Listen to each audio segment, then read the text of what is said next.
अस्सलाम वालेकुम रहमतुल्लाहि व बरकातुहू। आपको हमारे चैनल बाबा लव्स कुकिंग में खुशामदीद है। आज हमारे बाबा हमारे लिए मज़ेदार से पकोड़ा फ्राइज़ बना रहे हैं। जी हाँ, आपने सही सुना, पकोड़ा फ्राइज़। ये बहुत ही मज़ेदार होते हैं। पकोड़े का पकोड़ा और फ्राइज़ की फ्राइज़। इसको बनाना बहुत ही आसान है। चलते हैं रेसिपी की तरफ।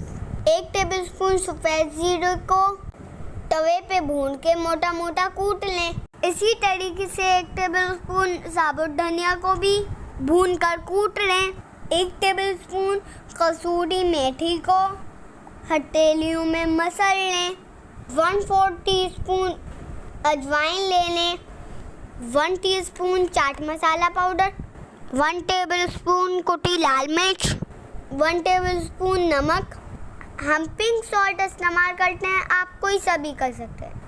1 कप सादा पानी ले लीजिए। 4 से 5 टेबलस्पून कुकिंग ऑयल ले लीजिए। 1 किलो आलू को छील कर फ्रेंच फ्राइज की शेप में काट लीजिए। अब तमाम बताए हुए इंग्रेडिएंट को पानी के साथ शामिल कर लीजिए फ्रेंच फ्राइज में और इसे अच्छी तरीके से हाथों की मदद से मिक्स कर लीजिए। अब 3 कप बेसन ले लीजिए और इस बेसन को भी इस फ्रेंच फ्राइज में डाल दीजिए। अब इसको हाथों की मदद से अच्छी तरीके से मिक्स कर दें।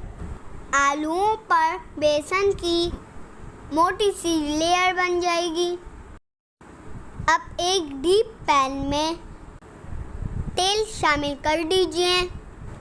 तेल इतना होना चाहिए कि फ्राइज़ डीप फ्राई हो जाए। आपको हमारा तेल पीला पीला रखना होगा क्योंकि हम सरसों का तेल इस्तेमाल करते हैं। अक्सर लोग अब असली चीज़ें खाना छोड़ चुके हैं, इसलिए लोग जल्दी बीमार भी पड़ जाते हैं। हम जितना नेचुरल खाना खाएंगे उतना ही फिट रहेंगे। लीजिए, इतनी देर में हमारा तेल गरम भी हो गया। अब इस तेल में फ्राइज शामिल कर दीजिए। कोशिश करें फ्राइज अलग अलग करके डालें, वरना वो आपस में चिपक जाएंगे। चूल्हे की आंच को मीडियम ही रखेंगे, इससे आलू अंदर तक गल जाएंगे और बाहर से क्रंची होंगे।